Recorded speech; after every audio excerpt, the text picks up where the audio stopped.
dañ ma yónnee message ni ma dañu bëgg a ziyaara ji xalifa bu Tiwaawan bi ak xalifa bu Cenaba ma ne yi ci des di d'accord naa waaye bu dee xalifa bu Tiwaawan bi jaru ko maa leen ko wax ma ne ko parce que déjà prononcé wu na ni Amadou Ba sera le prochain président de la République bu Sénégal te comme man d'accorduma ci loolu kon jarul ngeen fay dem waaw jarul ngeen fay dem ñu ni ma militants yi ñooy tax sax ñuy dem ma ne waa xanaa bu dee loolu waaw bu ko defee kon nag nit daal bu la faalewul da ngay toog di ko xool waaw nii rek la demee waaw comme nag ñoom wut nañ seen président ba noppi nañu toog xool ba xam looy xew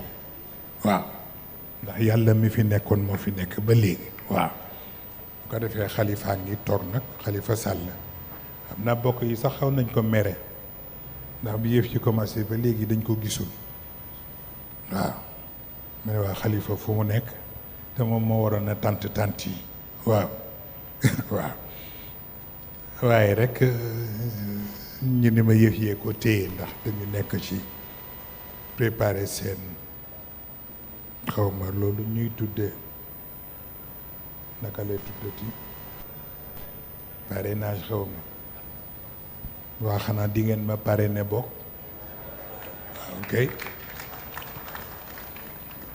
bu ngeen bëggee ma jële fii ñi fi nekk daal ba ngeen parrainé ma waaw incha allah waaw parce que fontu baaxul waaw te ren incha allahu ku fi sàcc élection dootoo ko def ba abadan waaw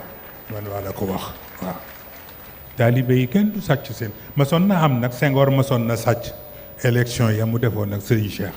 Cheikh gagné ko mu sàccee élection yi waaw mais bii yoon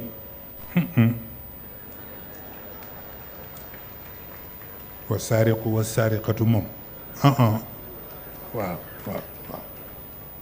du demee noonu waaw boo rek ñu def mu jaar yoon bu jaarul yoon it ñu jaar yoon rek waaw ñi rek la demee waaw xam naa dinañ ne waaw kii moom lu mu xew la tey waaw waaye fekk na rek dama xam ni bu ma waxul dina am gor yu dul nelaw ñi sonn ci Sénégal dañu bare te am na ñu nga xam ne xamuñu fu ñu jëm ne xam ngeen ni ñii di dugg ci gaal yi di dee ci ndox mi ndax bëgg a génn réew mi dem feneen loolu lu ko jar loolu c'est trop ndax réew mu doy waar ñuy nax nit ñi rek yu kenn xamul di jël ay milliards di ko yàqaate ñu nekk fii di foyee nit ñi rek waaw yu kenn xamul dem di jënd ay bonbon te jumaa jaa ngi nii ni tekk kenn mënu ko yeggale ñuy nax nit ñi ni li ci des barewul te fekk ay 11 milliards et quelque la waaw ko defee nañ bàyyi foy te jublu ci dëgg jublu yi ci li ñu xam ko li jaadu parce que itam Niger warul ñu ëpp fayda di fii la France doon nekk di yëngali loxo naan day écraser junte militaire bi nekk Niger ndax seen ambassadeur baa nga ne par force woo nañ ko pour mu dem ñibbi France parce que fontu baaxul ñun ñooñu ëpp fulla te ñooñu ëpp fayda waaw parce que ñun ku ñu jox cere baase salte rek ñu génn ci li ñu nekkoon te loolu baaxul na ngeen am fayda nag te ngeen taxu waaw waxuñu ko pour dem di xeex mais jël suñu responsabilité ba lu ñu warul nangu duñ ko nangu et puis c'est tout noonu rek la demee waaw bu ko defee kon nag bu leen neexee ngeen dem nit daf doon def meeting on s'en fout waaw bu meeting jotee di ngeen xam ni meeting naa waaw waaye mu ngi ci kanam di ñëw waaw bu soobee yàlla bu boobaa ñi fi am solo ñëpp dinañ leen dajale waaw incha allah bu ko defee rek ngeen bal ñu àq bokk yëpp xam naa doon ngeen xaar leneen sax waaye bu ma waxoon asalaamualeykum rek doy na du dëgg dama ko fàtte tey nag waaw xam naa li ma doon xuloo moo tax waaw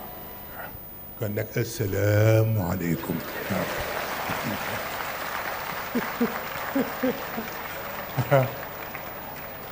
ah kon ma jox capitaine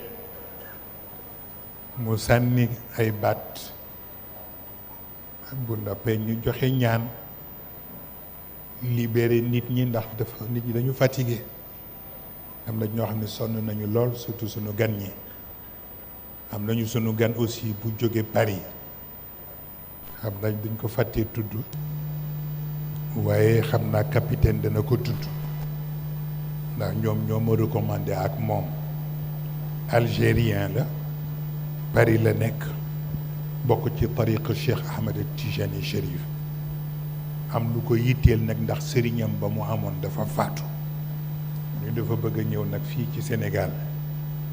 rekk jokk li muy jokk fii yeggalee léppam ba xale yi jëli nañ ko indi nañ ko